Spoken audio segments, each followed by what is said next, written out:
নমস্কার বন্ধুগণ, আমি শ্যামল কুমার মিত্র, সভাপতি, confederation of state government employees. DA মামলার রায় কবে বেরোবে এই নিয়ে অসংখ্য কর্মচারী আমাদের নিত্য ফোন করছেন এবং তাদের এই অসংখ্য ফোনে একটা বিষয় আমরা বুঝতে পারছি যে কর্মচারীদের মধ্যে একটা হতাশা গ্রাস করেছে যে আদৌ সুপ্রিম কোর্টে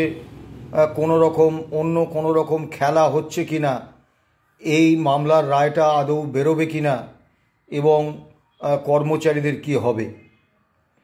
এখন দেখুন, আমরা সাধারণ কর্মচারী, আপনারা আমাদের সাহস দিয়েছেন, আমাদের পাশে থেকেছেন, আমাদের লড়াইকে বুক দিয়ে আগলে রেখেছেন এবং দীর্ঘ 10 বছর ধরে আমরা মামলা সম্পর্কে যা যা সিদ্ধান্ত নিয়েছি আপনারা সেগুলোকে সমর্থন জানিয়েছেন, আমাদের ভরসা জুগিয়েছেন। তো সেই ভরসার ফলে আমরা আজকে এই পর্যন্ত পৌঁছতে পেরেছি।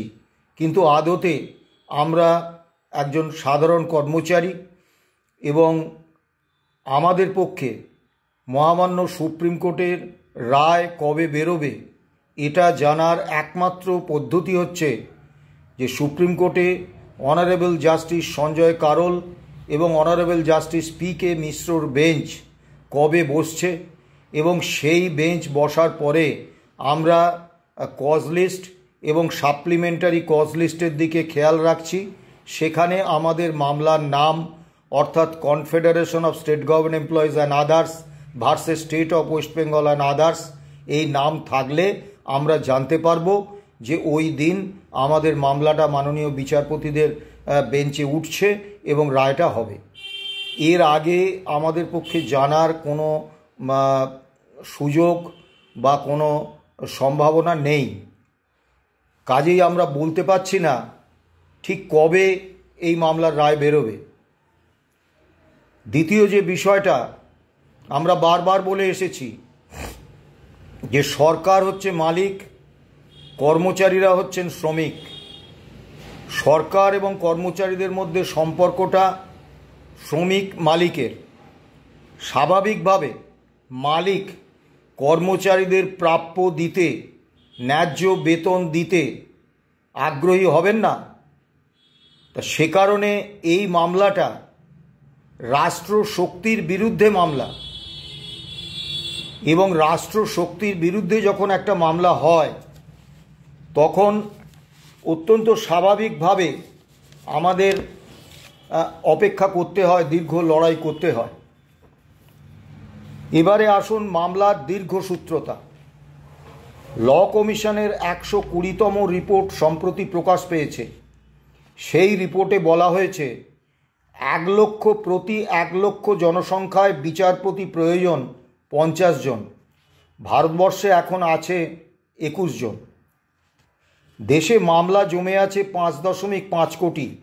হাইকোর্টে 65 লক্ষ, সুপ্রিম কোর্টে 88,000। স্বাভাবিকভাবে মামলার চাপে এবং মাননীয় বিচারপতি, বিচারক এবং আদালত কর্মীদের যে ব্যাপক শূন্য পদ, তার ফলে মামলা দীর্ঘসূত্রতা আসছে।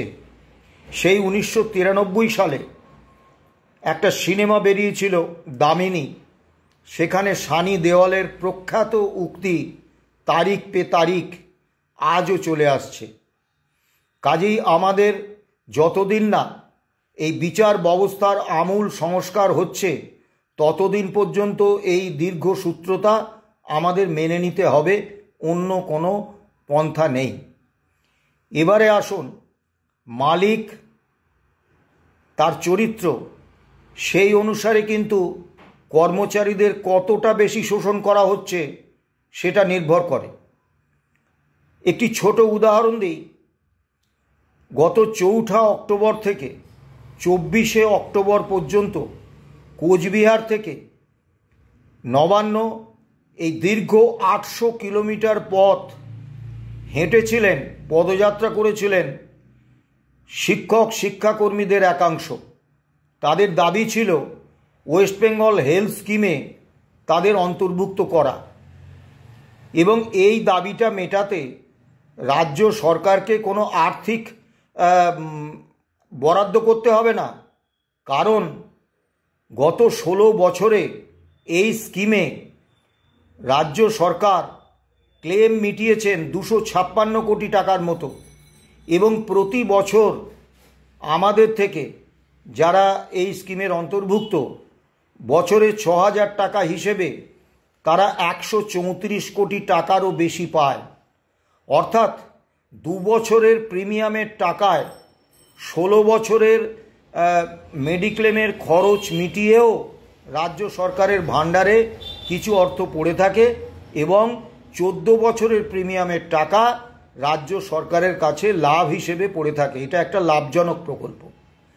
তো এই সামান্য একটা দাবিতে 800 কিলোমিটার পদযাত্রা করলেন শিক্ষক শিক্ষাকর্মীদের একাংশ। আমি হুগলি জেলার বাসিন্দা।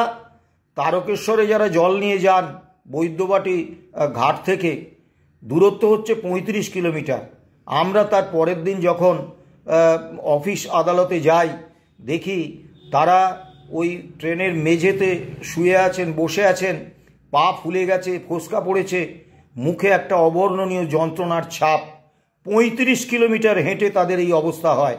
ভাবুন, দীর্ঘ 800 কিলোমিটার পথ যারা হেঁটে এলেন, তারা এই সরকারের দৃষ্টি আকর্ষণ করতে পারলেন না। এই রকমই একটা অমানবিক সরকার পশ্চিমবাংলায় রয়েছে।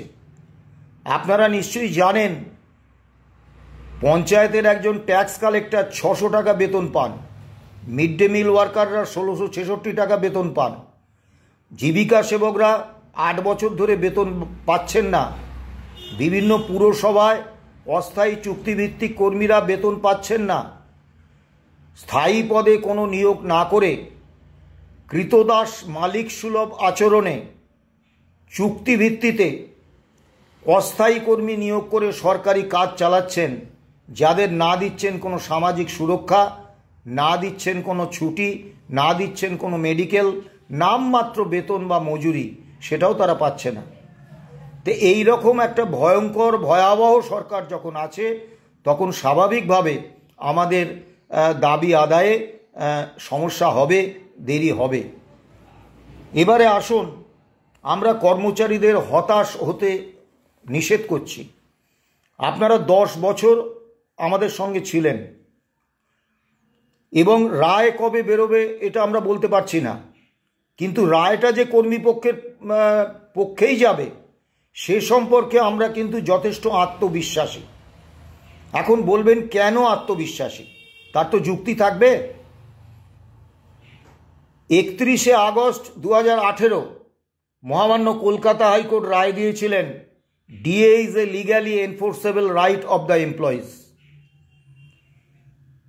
এবং মহামান্য সুপ্রিম কোর্টে গত 28শে নভেম্বর 2022 প্রথম মামলাটার শুনানির জন্য ওঠে, এবং অনারেবল জাস্টিস ঋষিকেশ রায়ের বেঞ্চ একটা গুরুত্বপূর্ণ অবজারভেশন দিয়েছিলেন যে রায়টা হয়েছে 2018 সালে। সেই রায়ের বিরুদ্ধে রাজ্য সরকার সুপ্রিম কোর্টে কোনো এসএলপি দাখিল করেননি, উল্টে সেই রায়ের প্রেক্ষিতে কলকাতা হাইকোর্টে রিভিউ পিটিশন করে রায়টার লিগ্যালিটি দিয়ে দিয়েছেন। এত বছর পরে সেই রায়, তার বিরুদ্ধে এসএলপি কেন? রাজ্য সরকার এসএলপি দাখিল করেছেন 2022 সালের 20শে মে, যে রায় হয়েছে, অর্থাৎ DA is a legally enforceable fundamental right of the employees, সেই রায়টার বিরুদ্ধে। কাজেই আমরা যে 11 পাতার রিটন সাবমিশন দিয়েছি, সেখানে একটা কথা অত্যন্ত স্পষ্টভাবে আমরা উল্লেখ করেছি, সেটা আপনাদের জানানো দরকার। সেটা হচ্ছে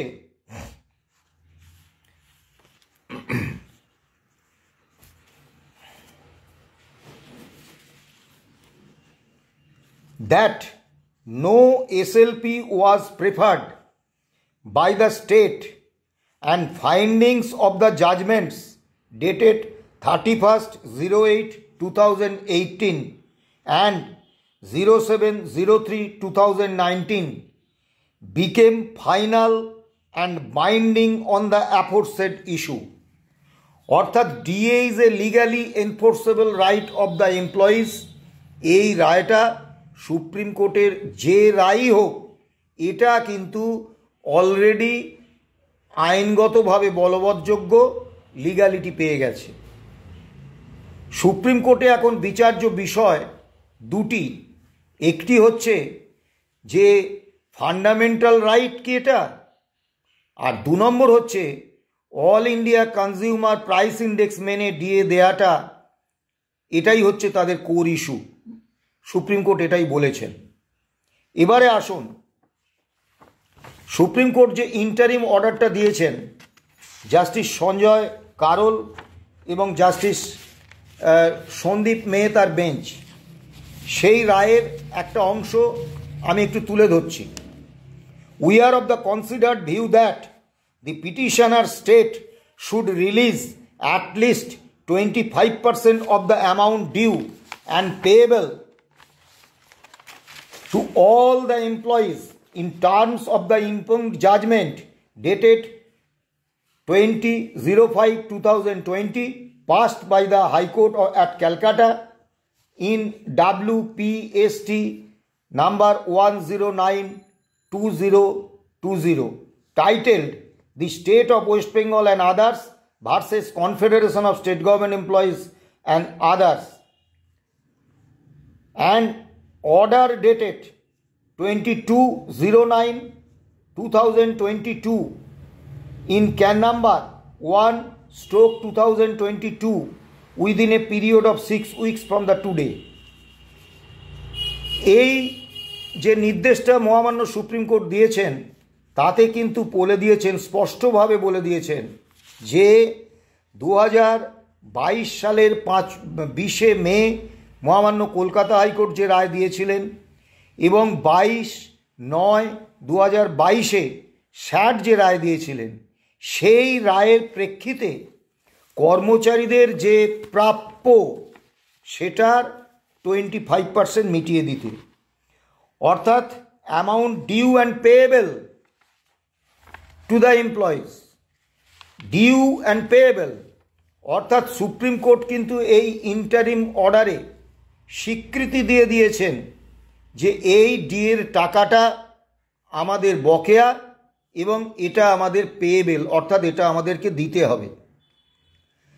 দ্বিতীয় আর একটা 2 নম্বর অনুচ্ছেদের আমি একটা অংশ বিশেষ তুলছি। However, pending such consideration, we are of the considered view that the employees need not be kept waiting endlessly to receive the money in question. অর্থাৎ আদালতে মামলা আছে, আর্থিক সংকট, এই সব কথা বলে কর্মীদের প্রাপ্যটাকে আটকে রাখা যাবে না। তা স্বাভাবিকভাবে এই ইন্টারিম অর্ডারে মহামান্য সুপ্রিম কোর্ট কিন্তু স্বীকৃতি দিয়ে দিয়েছেন যে এই ডিএটা আমাদের প্রাপ্য এবং এই ডিএটা সরকারকে দিতে হবে। এবারে দ্বিতীয় বিষয়ে আসুন, যা অনেকেই বলছেন যে এই রায়টা তো রাজ্য সরকার মানেননি। হ্যাঁ, রাজ্য সরকার মানেননি, আমরা তার বিরুদ্ধে আদালত অবমাননার মামলা করেছি। আমরা আইনের অত মারপ্যাচ বুঝি না। আমাদের প্রত্যাশা ছিল কর্মচারীদের মতোই যে মহামান্য সুপ্রিম কোর্ট এই আদালত অবমাননার মামলাটা শুনবেন এবং একটা দৃষ্টান্তমূলক রায় দেবেন, যাতে করে ভবিষ্যতে সুপ্রিম কোর্টের নির্দেশ না মানার ঔদ্ধত্য রাজ্য সরকার দেখাতে না পারেন। কিন্তু যে কোনো কারণেই হোক সেই মামলাটার শুনানি হয়নি, সেটা আজও সুপ্রিম কোর্টে পেন্ডিং দেখাচ্ছে। এখন হতে পারে, আমরা জানি না, যে যেহেতু মূল মামলার শুনানি শুরু হয়ে গেছে সেই কারণেই হয়তো ইন্টারিম অর্ডারটার সেভাবে আর কোনো গুরুত্ব নেই, এটা আমাদের অনুমান। কিন্তু এবারে আসুন, যখন একটা মামলা চলে এজলাসে মাননীয় বিচারপতিরা বিভিন্ন পক্ষের আইনজীবীদের সওয়াল জবাবে উত্তরে যা যা বলেন, অর্থাৎ অবজারভেশন, সেগুলোর মধ্য দিয়ে আমরা কিন্তু বুঝতে পারি যে এই মামলায় মাননীয় বিচারপতিরা কাদের যুক্তিটাকে গ্রহণযোগ্য বলে মনে করছেন, গ্রহণ করছেন। আমি সেই অবজারভেশনের কয়েকটি একটু তুলে ধরছি। Honourable justice P K. মিশ্র পুরানো দিনে যারা টাকা ধার দিতেন সেই মহাজনদের মতো রাজ্য সরকার একদিকে টাকা বাঁচিয়ে অন্যদিকে কাজে লাগাচ্ছে। ডিএ কোন সময় কত হারে দেয়া হবে তা ঠিক করার ক্ষেত্রে রাজ্য সরকার খেয়ালখুশি এবং নিজের ইচ্ছে মতো সিদ্ধান্ত নিয়েছে। জাস্টিস সঞ্জয় কারোল দিল্লি এবং চেন্নাইয়ে যে ভিন্ন হারে ডিএ দেওয়া হয় সেই প্রসঙ্গে বলেছেন, সেদিক থেকে বিচার করলে রাজ্যের এই পদক্ষেপ আরবিট্রারি মানে স্বেচ্ছাচারিতা বলে গণ্য হতে পারে। Justice P K. মিশ্র রাজ্য সরকার তাদের খেয়াল খুশি মতো ডিএ দিয়ে থাকলে তা হতে পারে না। মেথড তো একই, অর্থাৎ ডিএ নির্ধারণের। এরা মানে রাজ্য সরকার পুরনো দিনের সুদের কারবারিদের মতো টাকা বাঁচিয়ে অন্য কাজে লাগাচ্ছে। জাস্টিস সঞ্জয় কারোল এআইসিপিআই রাজ্য সরকারের কর্মীদের ক্ষেত্রে প্রযোজ্য হবে কিনা এটাই হলো মামলার core issue. Justice P K. Mishra Kapil Sibal বলেছিলেন যে রাজ্য সরকারকে আদালত কোনো নির্দেশ দিতে পারেন না। তার পরিপ্রেক্ষিতে জাস্টিস মিশ্র বলেছিলেন, আপনি রাজ্য সরকারকে কেন বলছেন না যে আদালত মোট বকেয়া ডিএর 25% দিয়ে দেওয়া হোক, আদালত যে নির্দেশ দিয়েছে। এবং জাস্টিস কারোল বলেন, আপনারা বকেয়া টাকা দেওয়ার জন্য একটা পরিমাণ স্থির করুন, তারপর দিয়ে দিন সেই টাকা, তারপরে মামলা নিষ্পত্তি হোক, তখন দেখা যাবে আমরা তো কেউ পালিয়ে যাচ্ছি না। এবং কপিল সিব্বল যখন বললেন যে এটা আদালতের এখতিয়ারের মধ্যে পড়ে না রাজ্য সরকার কী হারে ডিএ দেবে বা দেবে কি না, তখন কিন্তু অত্যন্ত কঠোরভাবে জাস্টিস সঞ্জয় কারোল বলেছিলেন, আদালত সংবিধানের 142 নম্বর ধারার বলে রাজ্যকে নির্দেশ দিতেই পারে মিস্টার কপিল সিব্বল। সঞ্জয় কারোল সরকারি কর্মীদের আর্থিক অবস্থার কথাও ভাবতে হবে, মাথায় রাখতে হবে রাজ্যে আর্থিক জরুরি অবস্থা জারি হয়নি। জাস্টিস মিশ্র রাজ্য সরকার বিভ্রান্তি তৈরি করে তার সুযোগ নেওয়ার চেষ্টা করছে, এরা নিজেরাই সমস্যা তৈরি করছে, সেই সমস্যার সুবিধা নেওয়ার চেষ্টা করছে। জাস্টিস মিশ্র যখন সরকার পক্ষের আইনজীবী শ্যাম দেওয়ান মহামান্য আদালতকে বললেন যে আপনারা একটা ধারণা তৈরি করে দিচ্ছেন ডিএ সম্পর্কে, তখন জাস্টিস মিশ্র শ্যাম দেওয়ানকে বললেন, আমরা কোনো ধারণা তৈরি করিনি, আপনি বলেছিলেন রোপার ভিত্তিতে ডিএ দেয়া হবে, আপনিই বলেছিলেন বকেয়া ডিএও দেয়া হবে, আপনাকে রুল মানতে হবে। অর্থাৎ রোপা 2009 এইটা কিন্তু সরকারকে মানতে হবে, এটা মাননীয় সুপ্রিম কোর্টের অনারেবল জাস্টিস সঞ্জয় কারোল তিনি কিন্তু স্পষ্টভাবে বলেছেন। তারপরে বলছেন, আপনি কি বলতে চাইছেন রোপা রুল ডিএর জন্য বাধ্যতামূলক নয়? তাহলে রোপার ভূমিকা কি? সরকারি কর্মচারীদের এন্টাইটেলমেন্ট তো রোপার মধ্য থেকেই আসবে, তাই না? আপনাদের বক্তব্য আমাদের মনে প্রশ্ন জাগাচ্ছে। আমি জানি যে অবজারভেশন তার কোনো আইনি মূল্য নেই। মহামান্য সুপ্রিম কোর্টে এমন একাধিক মামলা আছে যে মামলায় অবজারভেশন যা হয়েছে তা রায়ের সঙ্গে সঙ্গতিপূর্ণ হয়নি। কিন্তু এটাও আপনাদের বুঝতে হবে, একটা মামলা চলাকালীন যে মামলাটা দীর্ঘদিন শীত ঘুমে চলে গিয়েছিল, সেই মামলাটাকে শীত ঘুম থেকে তুলে এনে অনারেবল জাস্টিস সঞ্জয় কারোল এবং অনারেবল জাস্টিস পি.কে. মিশ্র তারা 4, 5, 6, 7ই আগস্ট পরপর 4 দিন ম্যারাথন শুনানি করলেন অন্য সমস্ত মামলা সরিয়ে রেখে সারা দিন ধরে সুপ্রিম কোর্টে সিনিয়র আইনজীবীরাও বলতে পারছেন না যে সুপ্রিম কোর্টে এরকম কোনো ঘটনা কখনো ঘটেছে কি না। অর্থাৎ জাস্টিস সঞ্জয় কারোল এবং জাস্টিস পি.কে. মিশ্র তারা মামলাটা শুরুই করেছিলেন এই কথা বলে যে আমরা এই মামলার পুঙ্খানুপুঙ্খ জানি, এবং তারা অত্যন্ত গুরুত্ব দিয়ে এই মামলাটা শুনেছেন এবং কর্মচারীদের পক্ষে যুক্তি সাজিয়েছেন। কাজেই সেগুলো রায়ে প্রতিফলিত হবে না এমনটা কিন্তু আমরা মনে করি না। এবারে আসুন, আমরা কি চেয়েছি। মামলাটার ব্যাপ্তি কিন্তু খুব ছোট, বড় নয়। আমরা চেয়েছি যে আর্টিকেল 309 অর্থাৎ সংবিধানের 309 নম্বর ধারায় বলা আছে, the Indian constitution empowers parliament and state legislatures to pass laws governing the recruitment and conditions of service for public servants. It also allows the president for union services and the governors for state services to make rules for these aspects until specific legislation is enacted. These rules are subject to the provisions of any subsequent act of the legislature.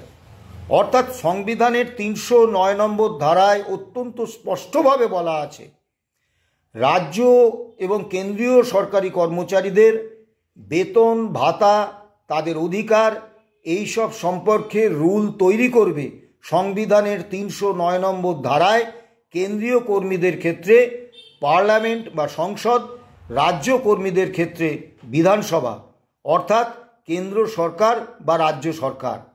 কিন্তু একবার এই 309 নম্বর ধারায় সরকার কোনো rule জারি করলে সেই রুলটা কিন্তু সরকার আর ভাঙতে পারে না, অমান্য করতে পারে না। এখন পূর্বতন বামফ্রন্ট সরকার তারা তাদের মাননীয় অর্থমন্ত্রী ডক্টর অসীম দাশগুপ্ত তিনি সংবিধানের 309 নম্বর ধারায় revision of pay and allowances rules 2009 তাতে অত্যন্ত স্পষ্টভাবে লিপিবদ্ধ করে গিয়েছিলেন যে all India consumer price index মেনে বছরে দুবার কর্মচারীদের ডিএ দেওয়া হবে। এবং আমি একটা অর্ডার আপনাদের কাছে উল্লেখ করি, অর্থ দপ্তরের নির্দেশ অর্ডার নম্বর হচ্ছে 13,600F, তারিখ হচ্ছে 18/12/1997। এই অর্ডারটায় অত্যন্ত স্পষ্টভাবে বলা আছে পশ্চিমবঙ্গ সরকার 1 এপ্রিল 1979 থেকে অল ইন্ডিয়া কনজিউমার প্রাইস ইন্ডেক্সকে ডিএ দেওয়ার সূচক হিসেবে গণ্য করেছেন। তা আমরা মামলায় দাবি করেছিলাম যে এই যে কনস্টিটিউশনাল কমিটমেন্ট বা সাংবিধানিক প্রতিশ্রুতি revision of pay and allowances rules 2009-এ রাজ্য সরকার করেছেন, সেইটা শাসক দল পরিবর্তন হওয়ার পরে নতুন শাসক দল মানছেন না, এটা হতে পারে না। এই কনস্টিটিউশনাল কমিটমেন্ট নতুন শাসক দলকেও পূরণ করতে হবে এবং all India consumer price index মেনে আমাদের ডিএ দিতে হবে। তখন মোট বকেয়া ছিল 50%, 16% ডিএর সংস্থান পূর্বতন অর্থমন্ত্রী বাজেটে করে রেখেছিলেন, তাই আমরা বকেয়া 34% দাবিতে মামলাটা করেছিলাম। দ্বিতীয় বিষয়টা ছিল যে দিল্লি এবং চেন্নাইয়ে ভিন্ন হারে ডিএ দেওয়া হয়, এটা সংবিধানের 14 নম্বর ধারার বিরোধী। কাজেই কোনো সংবিধান বিরোধী কাজ রাজ্য সরকার করতে পারেন না, এই কাজটা থেকে সরকারকে বিরত থাকতে হবে। মামলার ব্যাপ্তি অত্যন্ত কম এবং সত্যি কথা বলতে কি আমি বুঝি না যে মাননীয় বিচারপতিরা মামলা শুনেছেন দীর্ঘদিন ধরে তারাও কিন্তু all India consumer price index মেনে ডিএটা পান। এই মামলা 10 বছর ধরে চলেছে, আজও রায় হয়নি, এটা নিশ্চয়ই আমাদের পক্ষে হতাশার। কিন্তু রায়টার যা মেরিট তাতে কিন্তু আমরা নিশ্চিত যে এই মামলায় যে রায় হবে সেটা কিন্তু কর্মীপক্ষের অনুকূলেই যাবে। এবং মাননীয় আমরা যে 127 পাতার যে রিটেন সাবমিশন রাজ্য সরকার করেছেন তারা কিন্তু আমাদের জয়ের রাস্তাটা আরও পরিষ্কার করে দিয়েছে। তারা ওই পিটিশনে অনেক প্ররোচনা রেখেছিলেন আমাদের প্ররোচিত হওয়ার জন্য, আমরা প্ররোচিত হইনি। এবং তারা বলেছেন ওই সাবমিশনে কেরালা, ছত্তিশগড়, হিমাচল, মণিপুর, মেঘালয়, কর্ণাটক, মিজোরাম, নাগাল্যান্ড, সিকিম, তেলেঙ্গানা, ত্রিপুরা এবং পশ্চিমবঙ্গ, এই 12টা রাজ্য সরকার কেন্দ্রীয় হারে বা all India consumer price index মেনে ডিএ কর্মীদের দেন না। তার মানে তারা এই সাবমিশনে স্বীকার করে নিয়েছেন যে বাকি 12টা রাজ্য সরকার এবং 7টা কেন্দ্রশাসিত অঞ্চল সরকার, অর্থাৎ মোট 23টা রাজ্য সরকার এবং কেন্দ্রশাসিত অঞ্চল সরকার এবং কেন্দ্র সরকার all India consumer price index মেনে ডিএটা দেয়। এবার এই যে 12টা রাজ্যের নাম দিয়েছেন নিজেরাই ফেঁসে গেছেন। কেরলে তাদের বেতন কমিশনের সময়কালের পার্থক্য আছে, সেই জন্য তাদের ডিএর হার নিয়ে অন্য রাজ্যগুলোর সঙ্গে তুলনা করা যায় না। বাকি যে রাজ্যগুলো রয়েছে তার মধ্যে মণিপুর, মিজোরাম, ত্রিপুরা, এই 3টে রাজ্য বাদে প্রত্যেকটা রাজ্য সরকার কিন্তু all India consumer price index মেনেই ডিএটা দিচ্ছেন। যে ডিএর হার ওনারা দিয়েছেন ওই সাবমিশনে তাতে বোঝা যাচ্ছে। অর্থাৎ আরও 9টা রাজ্য all India consumer price index মেনেই ডিএটা দিচ্ছেন, 2-1 কিস্তি পিছিয়ে আছেন। অর্থাৎ তাদের প্রবণতাটা কিন্তু all India consumer price index না মানার নয়, শুধুমাত্র ঘোষণায় কেউ 1 কিস্তি, কেউ 2 কিস্তি, কেউ সর্বোচ্চ 3 কিস্তিতে পিছিয়ে আছেন। স্বাভাবিকভাবে মাননীয় বিচারপতিরা এই কম্প্যারিজনটা যখন দেখবেন তখন তারা বুঝতে পারবেন নিশ্চিতভাবে যে সারা ভারতবর্ষে 3টে বাদে প্রায় প্রত্যেকটা রাজ্য সরকার all India consumer price index মেনে ডিএটা দেয়। বাকি যে 3টে রাজ্যের কথা বললাম, ত্রিপুরা, মণিপুর এবং নাগাল্যান্ড, এরাও মণিপুর 39% হারে ডিএ দিচ্ছে, মিজোরাম 39%, নাগাল্যান্ড 30% এবং ত্রিপুরা 33%। এই রাজ্যগুলোর কিন্তু একটা আলাদা দিক আছে, সেটা হচ্ছে এই রাজ্যগুলো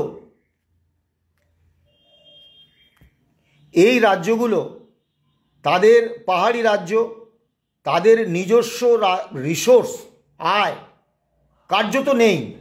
তারা কেন্দ্রীয় অনুদান এবং কেন্দ্রীয় বরাদ্দের উপর ভরসা করেই রাজ্যটাকে চালায়, যার ফলে তাদের অল ইন্ডিয়া কনজিউমার প্রাইস ইন্ডেক্সের কাছাকাছি না পৌঁছানোর ক্ষেত্রে একটা যুক্তি আছে। এবং পশ্চিম বাংলায় সব থেকে কম ডিএ 18%, যেখানে ত্রিপুরা 33% দিচ্ছে, যেখানে মণিপুরের মতো রাজ্য 39% দিচ্ছে, যেখানে মিজোরামের মতো রাজ্য 39% দিচ্ছে। তাদের এই রকম একটা নিজস্ব আয়ের উৎস না থাকা সত্ত্বেও সেখানে পশ্চিমবঙ্গ সরকার কর্মচারীদের 18% ডিএ দিচ্ছেন। কাজেই ডিএ দেওয়ার প্রশ্নে পশ্চিমবঙ্গ সরকারের যে মানসিকতা, সেইটা কিন্তু মাননীয় সুপ্রিম কোর্টের মাননীয় বিচারপতিরা বুঝবেন। দ্বিতীয় যে বিষয়টা, কপিল সিব্বাল এই মামলাটাকে সারা ভারতবর্ষের সমস্ত রাজ্য সরকারগুলোকে যুক্ত করতে চেয়েছিলেন। তিনি বলেছিলেন যে যেহেতু এই মামলার একটা প্যান ইন্ডিয়া এফেক্ট রয়েছে, তাই 28টা রাজ্য সরকারকে এই মামলার সঙ্গে যুক্ত করা হোক। সেই ঘটনাটি ঘটলে আমাদের এবং আমাদের আইনজীবীদের মৃত্যুর পরেও এই মামলা চলত। সেক্ষেত্রে কিন্তু মাননীয় বিচারপতিরা একদম সরাসরি নাকচ করে দিয়েছে। সব শেষ যে চেষ্টাটা করেছিলেন, যে মাননীয় বিচারপতিরা স্যাটেও প্রশ্ন করেছিলেন, হাইকোর্টেও প্রশ্ন করেছিলেন এবং মহামান্য সুপ্রিম কোর্টেও প্রশ্ন করেছেন যে আপনারা যদি all India consumer price index না মানেন তাহলে আপনারা কিসের ভিত্তিতে ডিএটা দিচ্ছেন, আপনাদের ডিএ দেওয়ার সূচকটা কি? তারা কোনো লিখিত ডকুমেন্ট দেখাতে পারেননি, লিখিত অর্ডার দেখাতে পারেননি। শেষকালে কপিল সিব্বালজি বলেছিলেন যে কস্ট অফ লিভিংটা হচ্ছে ডিএ দেওয়ার রাজ্য সরকারের সূচক। এখন এখানে প্রশ্ন যে ঠিক আছে, দিল্লিতে কস্ট অফ লিভিং বেশি, চেন্নাইয়ে কস্ট অফ লিভিং বেশি, সেখানে বেশি হারে ডিএ দিচ্ছেন, মেনে নিলাম। কিন্তু পশ্চিমবাংলার পুরুলিয়া, বাঁকুড়া, জলপাইগুড়ি, উত্তর দিনাজপুর, দক্ষিণ দিনাজপুর, দার্জিলিং, সুন্দরবন, বিভিন্ন জেলায়, আবার শ্রীরামপুর, উত্তরপাড়া, কলকাতা, এইসব শহরে সব জায়গায় তো কস্ট অফ লিভিং এক নয়, ভিন্ন ভিন্ন কস্ট অফ লিভিং। তাহলে রাজ্য সরকার কি এই সমস্ত জায়গায় ভিন্ন ভিন্ন হারে ডিএ দেন কস্ট অফ লিভিং অনুসারে? কাজেই এটাও যে তাদের সূচক নয়, এটা ইতিমধ্যে প্রমাণিত। সবথেকে বড় বিষয়, মহামান্য সুপ্রিম কোর্ট বলেছেন all India consumer price index রাজ্য কর্মীদের ক্ষেত্রে কার্যকর হবে কিনা, এটাই হচ্ছে কোর ইস্যু। এক্ষেত্রেও কিন্তু আমরা এগিয়ে আছি। 1 নম্বর, রাজ্য সরকার কোনো দাখিল করতে পারেননি এমন কোনো তথ্য যাতে প্রমাণ হয় যে তারা অল ইন্ডিয়া কনজিউমার প্রাইস ইন্ডেক্সকে মানেন না। যদি বলবেন কেন, আমি আমাদের 11 পাতার যে সাবমিশন, সেই সাবমিশনের 9 নম্বর পয়েন্টটা তুলে ধরছি। Computation of DA was the same as that of the central government, and the state government had followed the same principles for computation and payment on basis of pay fixed under the 5th State Pay Commission, as was done by the central government under the 6th Central Pay Commission. The central government Central Civil Services Revised Pay Rules 2008 and Government of West Bengal ROPA Rules 2009 define DA in the same language.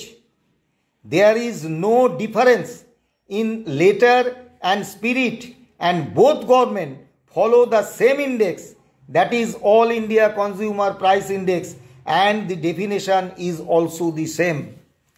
অর্থাৎ পশ্চিমবঙ্গ সরকার পঞ্চম রাজ্য বেতন কমিশনের যে রোপা 2009, তাতে একেবারে কেন্দ্রীয় সরকারের হুবহু নকল করে অল ইন্ডিয়া কনজিউমার প্রাইস ইন্ডেক্সকে মান্যতা দিয়েছেন, এবং সেটা রুল পশ্চিমবঙ্গ সরকার তৈরি করা।